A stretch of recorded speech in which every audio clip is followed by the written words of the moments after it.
Hello, welcome to another video. In this video we are going to fix a very odd issue I encountered on a Sega Gremlin Head On version 1 board. The Head On 1 board, not the Head On 2 board, which is a dual-bit game. This is one of the earlier boards. And very odd problem. So I think it will be interesting to see what's happened, how I diagnosed it, and hopefully give you guys some tips on that. So the first thing I did, which is always the first thing to do, is verify the voltages. Now, on these games, you have to verify all the voltages. Normally, you can just verify +5, and that's fine. On more modern games from the mid to late 80s. But these games have both the RAMs and the ROMs use 3 voltages, and they'd have to be there to work. You need +5, -5, and +12. So I'm going to save you a lot of time. I verify the voltages; they were all fine.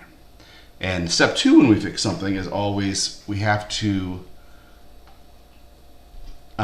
check the clock and make sure it's got a good clock. Again, it was fine. So then usually I move on to RAMs, and here is where the problem occurred. Did a fluke RAM long test in the RAM range on Head On, which is C000 through CFFF, and what I got was a DCD error on bit 4 at address C010. What this means is basically the system is confused such that the address at address C010, the system can't tell the difference between the address line 4. It's indistinct. The two addresses C010 and C000 are indistinguishable to the system. That is, let's say the memory is all set at, every address is set at FF, right? Through C000 through 3FFF. And I go and write to C010 and I write 55. Well, if I now read C000, which should be FF, for example, because that's what it was set at, it now reads 55. So these two addresses are indistinguishable. It's just the same if I write to address C000, and again, assume everything is set to FF. Just every byte is set to FF. And I write something different to C000, like a 77. If I then read C010, I get back 77 rather than FF. So the system is confused, and these two addresses seem indistinguishable. Now, the super interesting thing is the system only found these addresses indistinguishable at certain addresses. Normally, when you have a DCD error, that means a bit is stuck high or low. So that any address, bit 4 is completely irrelevant, no matter what address, as long as the system will always think that bit 4 is either set at 0 or 1. In this case, that was not the case. Usually when you do that, you'll get a DCD error at the first address that you try to read. But in this case, not all address line 4 wasn't always stuck. In this case, it was actually stuck low, which I'll explain a little more. Oh, but only at that address. Usually when you have a DCD error, it's always stuck low or stuck high. And in this case, it was selective, which is not usually the case at all. I mean, that's just really weird. So normally if you have a DCD error at address bit 4, every single address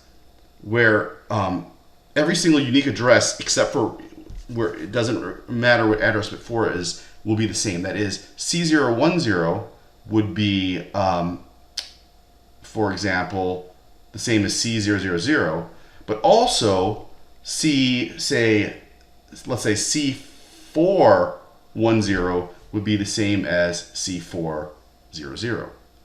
You read or write to either of them, the system's confused. That was not the case. In this case, address bit 4 was only misbehaving at certain addresses. Now that is super weird.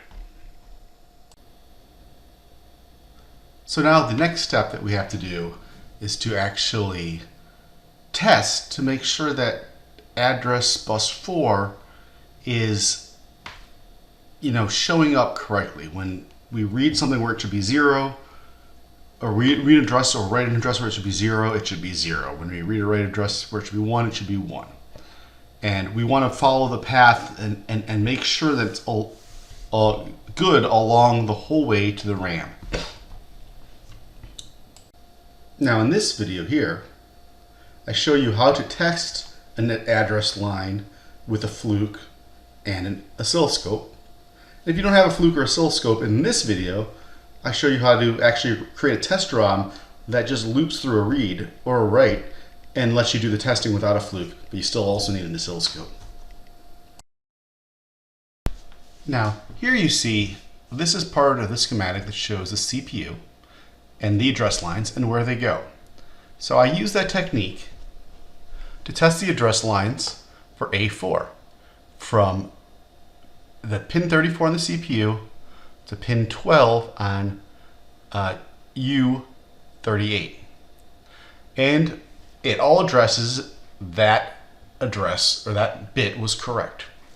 Just the same, I tested it from pin 11 on U38 to where it goes to on sheets 5 and 6 in this schematic. Here is sheet 6, which is the ROMs.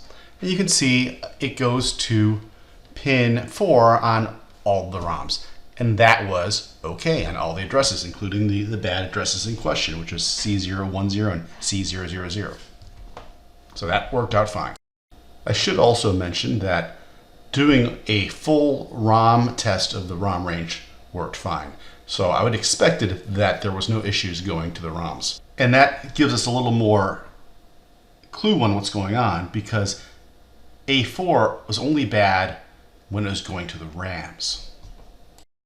Now here is sheet 5, which is the sheet that goes to the RAMs. Now address 4 goes to pin 34 on the custom at U48, and I verified that on all the addresses, including the bad addresses, the address bit was correct going into pin 34. When it comes out of U48, it comes out on pin 35 and goes to pin 11 of all the RAMs. Now this is where things went screwy. On certain addresses, the address was correct. But on addresses C010 and C000, even though it was coming in to address 4 to the chip at 34, it was always coming out low on pin 35 of the output of the chip going to pin 11 in the RAM. Now this is strange, and I mean, it's not completely strange. You would expect that, okay, if that chip is bad, for example, then yes, it might be stuck. However, it was only stuck at certain addresses. It wasn't always low. At C010 and C000, it was always low, but at CFFF, it was high.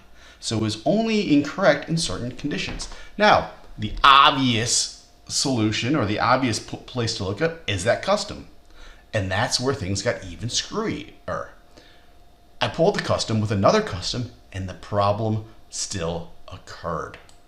So now we have to look into what's affecting that chip, because clearly something coming into that chip is giving incorrect information. I should also note that the custom I replaced it with was a known good custom.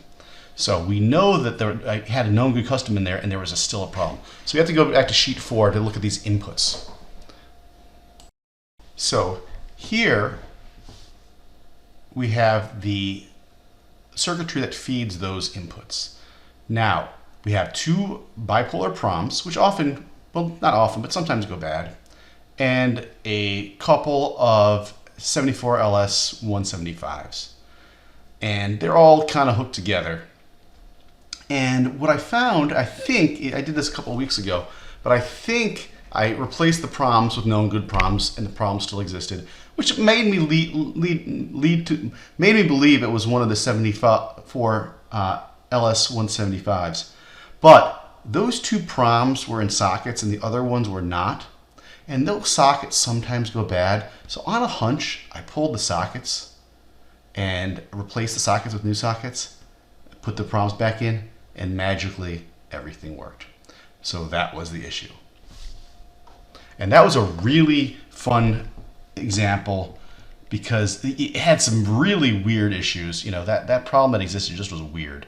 And so hopefully you learned a little bit of the diagnosis process here. And it also, that example is neat because it was very specific. You could see where the problems were going, where they couldn't be. For example, we actually knew, because I did a ROM test, that address 4 had to be correct because it wasn't affecting the ROMs. If address 4 was just coming bad off the CPU, it would have affected everything. It was only affecting those RAMs. So use those kind of techniques to troubleshoot and figure out what could be right and what cannot be right, could not be bad when you're troubleshooting. Anyway, hope you learned a lot, and I hope you enjoyed this. I sure enjoyed this this fix. It was very fun. I'd just like to remind you, if you like this video, click subscribe or like or whatever. But also, if you're not already a Patreon supporter, please consider becoming a Patreon supporter for a couple bucks at patreon.com/arcades. It helps me make more videos, gives me justification for spending the time on these videos rather than working overtime. And I enjoy making these videos for you. So if you got a couple bucks a month and you enjoy these videos, please support it.